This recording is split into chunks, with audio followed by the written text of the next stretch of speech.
बहुत बहुत स्वागत है आप सभी का प्राइम डिबेट में। मैं रविंद्र सिंह आपके साथ और आज का मुद्दा है 24 के रण की बारी।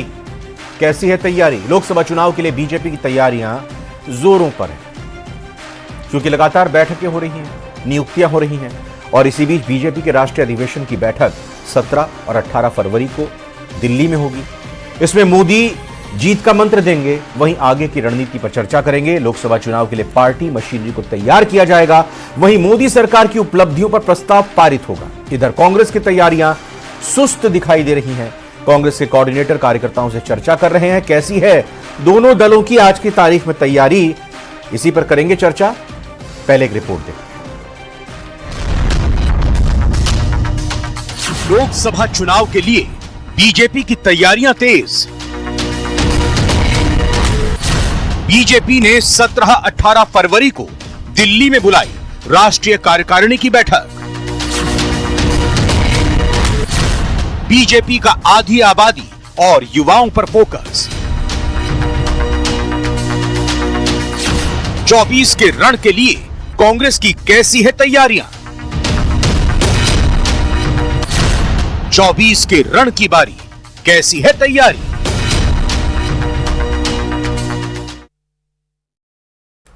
और हमारे साथ जो खास मेहमान जुड़े हैं, आइए एक एक करके परिचय कराते हैं। हमारे साथ आशुतोष रावत साहब, वरिष्ठ पत्रकार हैं। बहुत बहुत स्वागत है आशुतोष जी आपका। निरंजन पोद्दार जी, राजनीतिक विश्लेषक, सर आपका स्वागत। और बीजेपी और कांग्रेस की तरफ से आशीष चतुर्वेदी जी बीजेपी से, और वहीं राजेंद्र आर्य जी हमारे साथ कांग्रेस से जुड़ चुके हैं।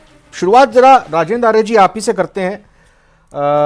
कुनबा गठबंधन का बिखर रहा है, नेता छोड़कर जा रहे हैं। तैयारी कांग्रेस की कितनी गंभीर है, किस तरह से आगे बढ़ रही है और चल रही है? क्या राहुल गांधी की यात्रा के भरोसे ही बैठे हैं? देखिए रविंद्र सिंह जी, आप राहुल गांधी की यात्रा को हल्के से मत लीजिए, क्योंकि राहुल गांधी जी की यात्रा मैं तो हल्के भारी में ले नहीं रहा, मैं तो सवाल कर रहा हूं।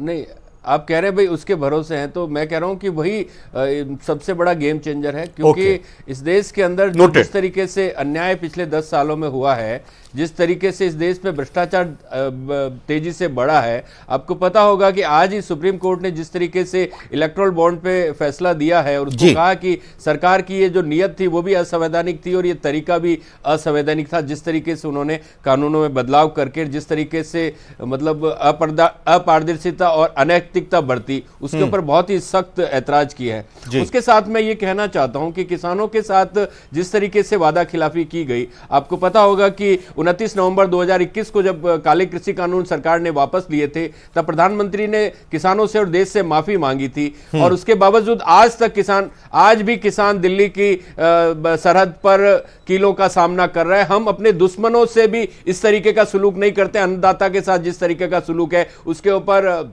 ड्रोन से आंसू गैस के गोले छोड़े जा रहे हैं, रबर बुलेट चलाए जा रहे हैं, उनके गांव में जाकर पुलिस को वो धमकियां दे रहे हैं पुलिस वाले कि आप अगर गांव से निकले या किसान आंदोलन में शामिल हुए तो आपको ठीक नहीं होगा, हम गिरफ्तार कर लेंगे। और फिर मैं बताना चाहता हूं, भ्रष्टाचार में यह सरकार पूरी तरीके से आखंड डूबी हुई है। 2014 में जब मोदी जी सत्ता में आए थे तो जो वादे किए थे वो कोई भी वादा पूरा नहीं हुआ, चाहे किसानों की आय दुगनी करने की बात हो, चाहे भ्रष्टाचार और वादा खिलाफी दोनों में अंतर होता है सर। उसके बताइए। सुनिए, मैं दोनों ही बातें कर रहा हूं। वादा खिलाफी की तो मैंने आपको वादे गिनवाए, वो 2 वादे गिनाए, मैं आपको 10 भी गिनवा सकता हूं। और उसके साथ भ्रष्टाचार की जहां तक बात हुई, 2014 में उन्होंने कहा था कि भाई जैसे ही हम सत्ता में आएंगे तो फास्ट ट्रैक कोर्ट लाकर तमाम जो दागी सांसद है, जो एडीआर की रिपोर्ट के अंदर भाजपा के अंदर आए थे, दागी सांसद और भ्रष्ट सांसद जिनके ऊपर आरोप थे और जिनके ऊपर मुकदमे थे, तो मैं फास्ट ट्रैक कोर्ट लेके आऊंगा। लेकिन आपने देखा होगा कि जिस तरीके से 10 सालों के अंदर मोदी सरकार ने जो मतलब आरोपी या जो जिनके ऊपर गंभीर आरोप थे, चाहे ईडी के हो, चाहे इनकम टैक्स के हो, चाहे सीबीआई के हो, जिनके ऊपर 4 सीटें तक फाइल की। राजेंद्र आर्य साहब एक मिनट, राजेंद्र आर्य जी राजेंद्र आर्य जी एक सेकंड।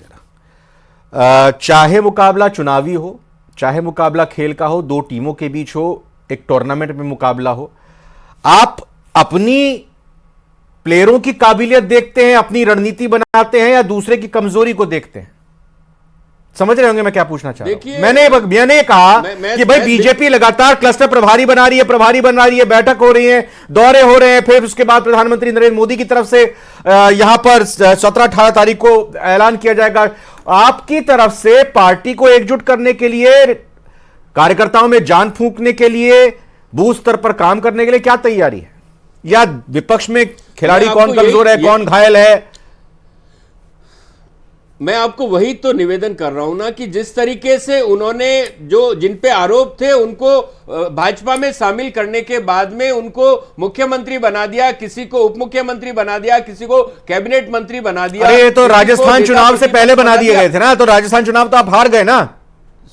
और अरे तो सुनिए तो सही ना, देखिए रविंदर जी, नैतिकता भी कोई चीज होती है, राजनीतिक सुचिता भी कोई चीज होती है। अच्छा। हमने अटल बिहारी वाजपेयी जी का भी जमाना देखा है, हमने पंडित जवाहरलाल नेहरू का जमाना भी देखा है, हमने राजीव जी का जमाना भी देखा है। और जब वो कोई किसी की मदद करता था राजनीतिक बदले की भावना से ऊपर उठ के, तो उसको जारी भी नहीं करता। नैतिकता और शुचिता सर, राज्यपालों ने कितनी सरकारें कांग्रेस शासन में की है बर्खास्त, ये इतिहास दोहराने की जरूरत नहीं है। आशीष चतुर्वेदी जी, मैं आपके पास आता हूं। गेम चेंजर होगी राहुल गांधी की यात्रा। आप कितनी यहां पर राष्ट्रीय कार्यकारिणी की बैठक कर लीजिए, किसानों का जो मसला है उसमें कांग्रेस पूरी तरह से साथ है। सरकार ने, बीजेपी ने वादा खिलाफी की है। भ्रष्टाचार एक बड़ा मसला जिसको लेकर सरकार को मुंह की खानी पड़ सकती है, आप भले ही कितनी तैयारी कर लीजिए। रविंद्र जी, अभी आपने पूछा कि राहुल गांधी जी की यात्रा क्या गेम चेंजर होगी। आप देखिए, ये संयोग है क्या है पता नहीं, लेकिन जब से राहुल गांधी जी की यात्रा प्रारंभ हुई है और जिस स्टेट में वो जा रही है वहाँ पे इनके सहयोगी जो हैं उनसे छिटकते जा रहे हैं। बंगाल में प्रवेश करने के पहले ममता बनर्जी ने अनाउंस कर दिया कि बंगाल में जो टीएमसी है वो अकेले चुनाव लड़ेगी। बिहार प्रवेश हुआ नहीं और नीतीश कुमार जी ने इंडी गठबंधन का साथ छोड़ दिया। जब ये यात्रा चलने लगी थी तो अखिलेश यादव जी, उन्होंने 16 कैंडिडेट अनाउंस कर दिए। आम आदमी पार्टी ने जो है वो पंजाब में निर्णय कर लिया कि वो अकेले चुनाव लड़ेगी, और गुजरात और दिल्ली के लिए एक फॉर्मूला दिया और कहा कि कांग्रेस तो एक सीट भी डिजर्व नहीं करती है, लेकिन फिर भी चलो हम इनको एक सीट दिल्ली में दे देते हैं। हाँ। तो ये तो राहुल गांधी जी की यात्रा का संयोग है क्या है मुझे पता नहीं। इनके राष्ट्रीय अध्यक्ष जी स्वयं कह रहे हैं कि देश में एक नारा चल रहा है कि इस बार तो 400 पार जा रही है भारतीय जनता पार्टी गठबंधन। हाँ। ये इनके राष्ट्रीय अध्यक्ष जी राज्यसभा में कहते हैं।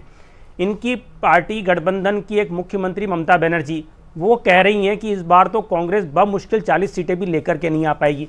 जो देश में आज राजनीतिक स्थिति है इसका इनको गहन चिंतन और मनन करना चाहिए। जहां तक भारतीय जनता पार्टी की बात है, भारतीय जनता पार्टी अपनी स्ट्रेंथ पर वर्क करती है। हमारा एक ऑर्गेनाइजेशन है, हमारा एक कल्चर है, हमारा एक स्ट्रक्चर है। रविंद्र जी, जहां तक आपने बात की 17-18 को हमारी एक बैठक है और प्रत्येक लोकसभा चुनाव के पहले भारतीय जनता पार्टी का जनवरी और फरवरी माह में राष्ट्रीय अधिवेशन होता है। चाहे आप 2014 की बात कर लें, चाहे 2019 की बात कर लें, देश के प्रमुख कार्यकर्ता वहां पे जाते हैं। वहां पे हमें जो विश्व के सबसे लोकप्रिय नेता हैं, देश के प्रधानमंत्री आदरणीय मोदी जी, उनका मार्गदर्शन मिलेगा। कार्यकर्ताओं में उत्साह होगा, कार्यकर्ताओं में ऊर्जा का संचार होगा। मतलब किन मुद्दों से हमको जाना है, ये वो पार्टी है रविंद्र जी जो जनता में चुनाव के समय। राजेंद्र जी, मैं एक सवाल जरा कर लेता हूं, चूंकि आशीष जी ने उठाया, क्या ये वाकई में गेम चेंजर यही है कि जहां जहां राहुल गांधी की यात्रा गई और वहां से सहयोगी साथ छोड़ते गए? इसी गेम चेंजर की बात कर रहे थे? बिल्कुल भी नहीं है ये। हाँ, मैं वही कह रहा हूं ना। ये देखिए, जितना ज्यादा राहुल गांधी ने एक नारा और भी दिया कि डरो मत, और जो डर गया ना वो मर गया। जो डर रहे ना वो कहां जा रहे हैं आप सोचिए, वो सुरक्षित होने के लिए जा रहे हैं ना। लेकिन उनको यह पता नहीं है कि उनके ऊपर जो आरोप लगाए थे, जो भाषण प्रधानमंत्री ने उन लोगों के बारे में दिए थे, वो भाषण आज भी इलेक्ट्रॉनिक। राजेंद्र जी, मुझे अब जरा आप बिल्कुल गंभीरता से जरा बताइएगा, कांग्रेस चाहती है चुनाव जीतना क्या? नहीं, गंभीर। कांग्रेस का लक्ष्य क्या है 2024 के लोकसभा में? कांग्रेस का लक्ष्य इस देश को बचाना है। कांग्रेस का लक्ष्य इस राजनीति को सुधारना है। कारण मैं बताता हूं, मणिपुर जल। अरे राजनीति पहले 70 साल तो थे आप, फिर तब राजनीति क्यों नहीं सुधारी? अभी तक यही सवाल बना हुआ है। मैं क्या कह रहा हूं, अरे 70 सालों में जो तरक्की हुई उस तरक्की की आप 10 साल से तुलना करो ना। देश को बर्बाद करके छोड़ दिया। मेरी बात पूरी हो जाने दीजिए, मेरी बात पूरी हो जाने दीजिए। मैं आपको बता रहा हूं, जिस तरीके से पहले कभी भी मीडिया एक सरकार के हाथ की कठपुतली नहीं बना था, लेकिन आज मीडिया जिस तरीके का नैरेटिव चला रहा है, वाह क्या बात है राजेंद्र आर्य जी। इवेंट मैंने आशीष जी से ज्यादा सवाल आपसे पूछे, ज्यादा वक्त आपको दिया, पहला सवाल आपसे पूछा, मीडिया का नैरेटिव, वही रटी रटाई बातें, जवाब नहीं मिलता, जवाब नहीं सूझता। तो राजेंद्र आर्य जी क्या करते हैं ये आप? रविंदर जी, मैं आपको एक बात बता रहा हूं ना, जिस तरीके से प्रधानमंत्री पूरे समय टीवी पे दिखाई देते, अरे मीडिया नैरेटिव क्या था? फोन पर डिसाइड होता था किसको ले मंत्री बना दे, किसको मंत्री ना बना दे। कर दियो मत मेरा मुख खुलवाइए, मत गड़े मुर्दे खुलवाइए। कैबिनेट डिसाइड होता था, कैसे होता था पता है ना?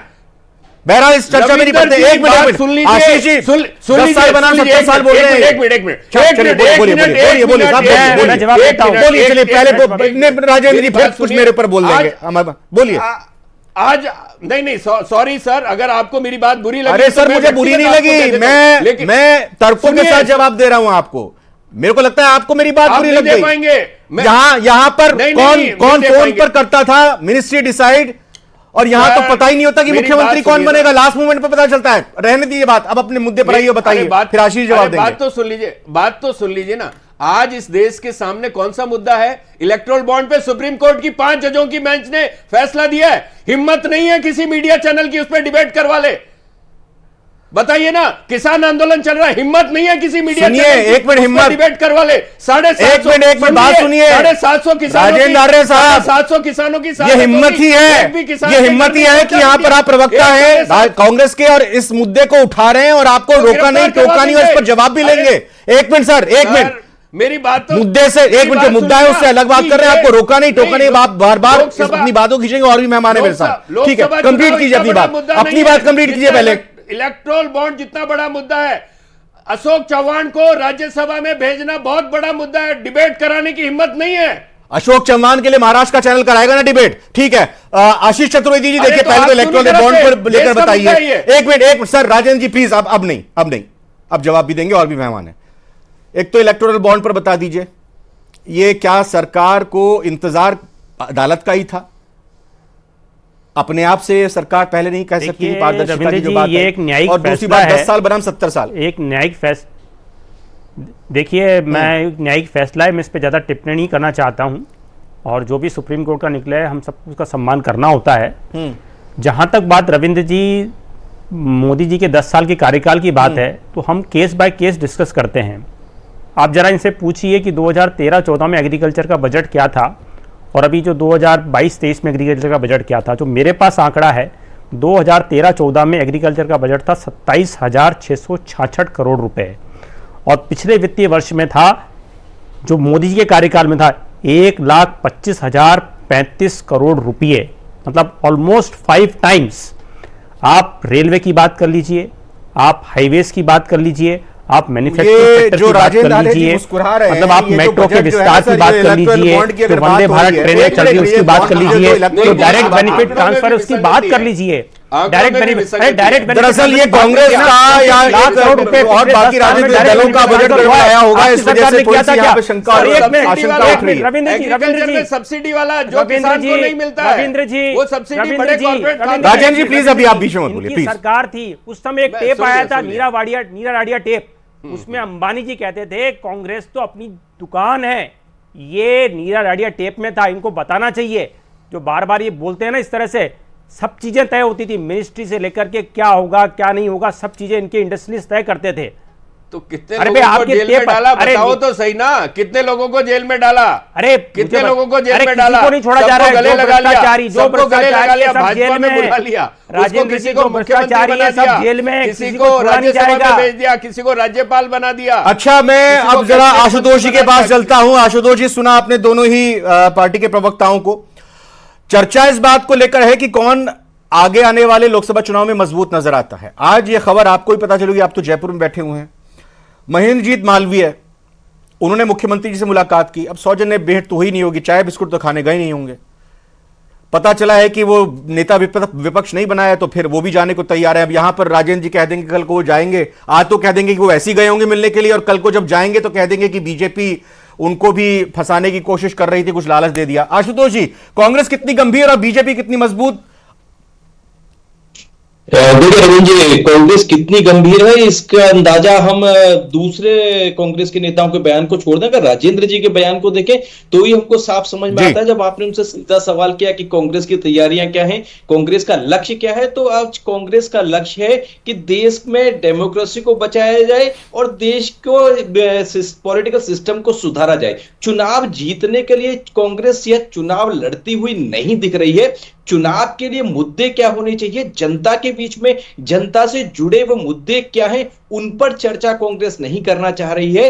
कांग्रेस चुनाव की तैयारी नहीं कर रही है, वरन लग रहा है कि शायद 2029 के चुनाव की तैयारियां कर रही है और अब एक माहौल सेट करना चाहती है। नहीं, उन्होंने कहा ना आशुतोष, नहीं एक मिनट आशुतोष जी, राजेंद्र जी ने बताया किसानों के मसले को वो देख रहे हैं, एड्रेस कर रहे हैं। अब ये मैं कहूंगा तो कि किसानों का मसला इस बार फिर से 3 दिन पहले शुरू हुआ और जब कहा गया केंद्रीय इकाई से, जब खुद ये बात मानेंगे नहीं राजेंद्र जी, अंदर की बात बता रहा हूं, ये खुद जब आपके संगठन महामंत्री की तरफ से कहा गया भाई कहां सोए हुए कांग्रेसियों, जागिए, किसानों का ये आंदोलन चल रहा है, कुछ बोलिए। भ्रष्टाचार की वो बात कर रहे हैं आशुतोष जी, तो ये मुद्दों आज की आप बात कर रहे हैं, मुद्दों की बात कर रहे हैं, लेकिन वो ये नहीं देख रहे हैं कि कन्वेयर बेल्ट में होती है ना, कन्वेयर बेल्ट की एक पहिया जुड़ता है, फिर उसके बाद एक्सेल लगता है और फिर बाहर सीधा ट्रक निकल कर आता है, मतलब तश्तरी में परस कर आ जाएगी थाली। कांग्रेस ये सोच रही है कि सत्ता ऐसी मिल जाएगी हमको। जी देखिए रविंद्र जी, किसानों का मुद्दा कांग्रेस के लिए कितना वोट दिलाने का मुद्दा इस बार हो सकता है, इसका आकलन अगर आप करेंगे तो शायद पंजाब में कांग्रेस को उसका कुछ फायदा मिल सकता है, लेकिन वह कांग्रेस और भारतीय जनता पार्टी के बीच में सीधी टक्कर नहीं है, तो वह कांग्रेस को अगर फायदा मिलता भी है तो भारतीय जनता पार्टी को कोई नुकसान नहीं है। पश्चिमी उत्तर प्रदेश में जिस तरह से जयंत चौधरी को भारतीय जनता पार्टी अपनी तरफ लेकर के आई है, मुझे लगता है, और अभी तक जो पश्चिमी उत्तर प्रदेश से लगा हुआ, अरे वो तो चुनाव नहीं लड़ रहे, तो लोकतंत्र बचाने के लिए जनता की लड़ाई लड़ रहे हैं। राजेंद्र जी ने बोला, आपने सुना नहीं? देखिए बिल्कुल रविंद्र जी, मैं बिल्कुल वही कह रहा हूं कि कांग्रेस लोकतंत्र को बचाने की लड़ाई लड़ रही है। 2024 का लोकसभा चुनाव जीतने के लिए लड़ाई करती हुई कहीं नजर नहीं आ रही है। भारतीय जनता पार्टी ने अपने तमाम लोकसभा क्षेत्रों के लिए प्रभारियों की घोषणा कर दी है। इनके यहां अभी निरंजन लिए जा रहे हैं। जो बड़े नेता हैं रविंद्र जी, जिनको लेकर के चर्चाएं थी कि कांग्रेस के अंदर के अगर सचिन पायलट चुनाव लड़ते हैं, अगर अशोक गहलोत चुनाव लड़ते हैं, अगर रतन देवासी चुनाव लड़ते हैं, अगर महेंद्र जी मालवीय चुनाव लड़ते हैं, तो शायद कांग्रेस जिन 12 लोकसभा सीटों पर इस बार विधानसभा जो चुनाव हुए हाल में, जहां उसने बढ़त हासिल की है, माफ कीजिए 11 पे जहां बिल्कुल सर, बिल्कुल। निरंजन पोद्दार साहब, मुझे ये बताइए कि बीजेपी बैठक पर बैठक कर रही है, प्रभारियों की, क्लस्टर प्रभारियों की नियुक्ति कर रही है, कांग्रेस भी अपने तरीके से तैयारी कर रही है, लेकिन सर सवाल यहां यह उठता है कि एक तरफ ये जो बीजेपी के खेमे नेता जा रहे हैं, बीजेपी के खेमे में एक पहलू यह कहता है कि उनको डर दिखाया जा रहा है, लालच दिया जा रहा है, दूसरा पहलू यह है कि वो वहां पर परेशान हो चुके हैं। यह जनता के बीच में एक क्या नैरेटिव सेट हो रहा है इस अदला बदली से? ऐसा है रविंद्र जी, एक बार एक बच्चा जो है वो स्कूल के अंदर गाय के ऊपर निबंध तैयार करके लेके गया, लेकिन स्कूल के अंदर जो निबंध जो आया वो आ गया था प्रकृति पे।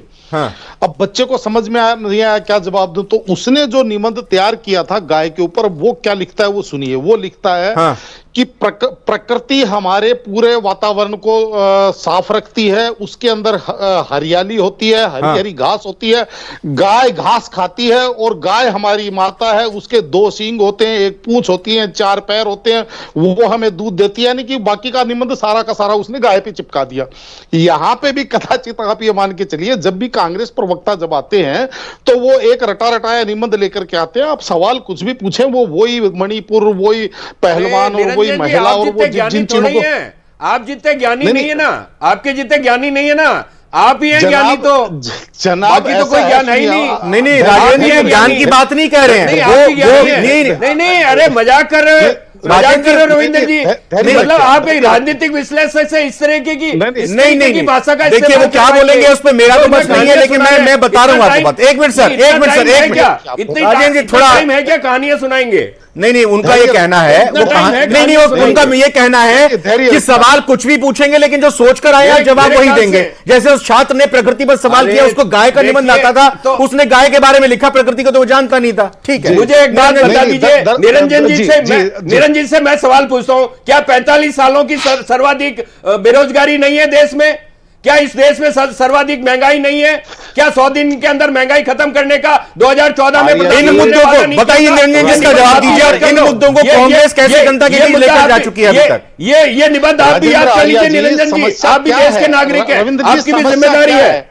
कांग्रेस आज की तारीख में एक राजनीतिक पार्टी की तरह लगी नहीं रही। कांग्रेस आज चुनाव नहीं लड़ी नहीं रही। कांग्रेस आज ऐसा लग रहा है जैसे भारत के अंदर एक एनजीओ का काम कर रही है, एनजीओ की तरह। आज आप ये बताइए, चुनावी रणभेरी बच चुकी है और इनके जो राष्ट्रीय नेता हैं, इनके जो प्रमुख नेता हैं, वो आज कहीं कहीं घूम रहे। इधर दूसरी तरफ भारतीय जनता पार्टी, आप ये मानते हैं जनता के साथ एक राउंड उनका हो चुका है। 1 किलोमीटर पैदल चलोगे, यार जाएगी।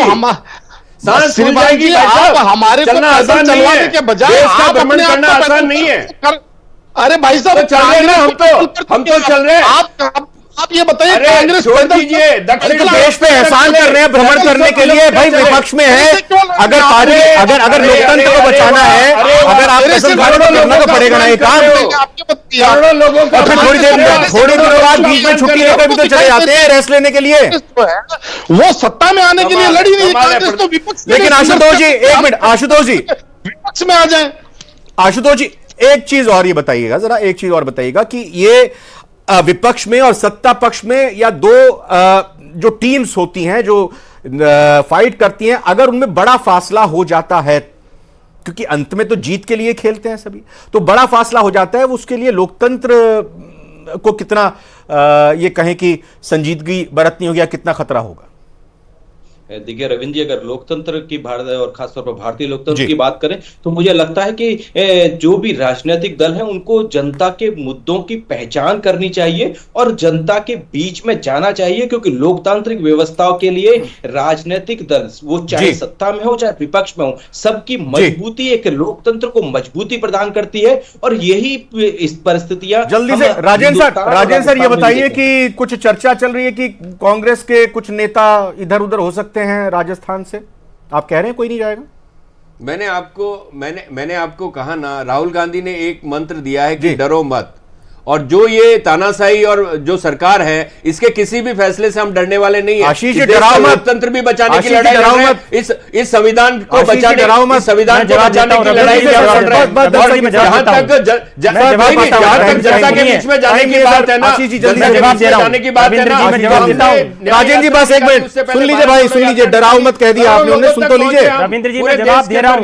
देखिए रविंद्र जी, कांग्रेस के नेता हैं, चाहे राजस्थान के हों चाहे अन्य प्रदेशों के हों, सबको कांग्रेस की स्थिति का भली भांति से अनुभव है कि देश में क्या माहौल है। इनको अपनी हार स्पष्ट रूप से दिखाई दे रही है, इसलिए सबको पता है। बिल्कुल, बहुत बहुत धन्यवाद करूंगा। आज मेरे पास वक्त इतना ही है, सभी की अपनी अपने तरीके से तैयारी चल रही है, लेकिन हमेशा जंग, चाहे चुनाव के मैदान में हो, खेल के मैदान में हो, किसी भी क्षेत्र में हो, अपनी काबिलियत पर, अपने सामर्थ्य पर भरोसा करते हुए मैदान में जाना चाहिए। दूसरे की कमियों और नाकामियों को भी देखना चाहिए, लेकिन अपने ऊपर ज्यादा भरोसा आना चाहिए। और कांग्रेस को ये समझना होगा और बीजेपी को भी किसी मुगालते में नहीं रहना होगा कि वो आसानी से किला फतह कर सकती है आगामी चुनावों में। फिलहाल प्राइम डिबेट में आज इतना।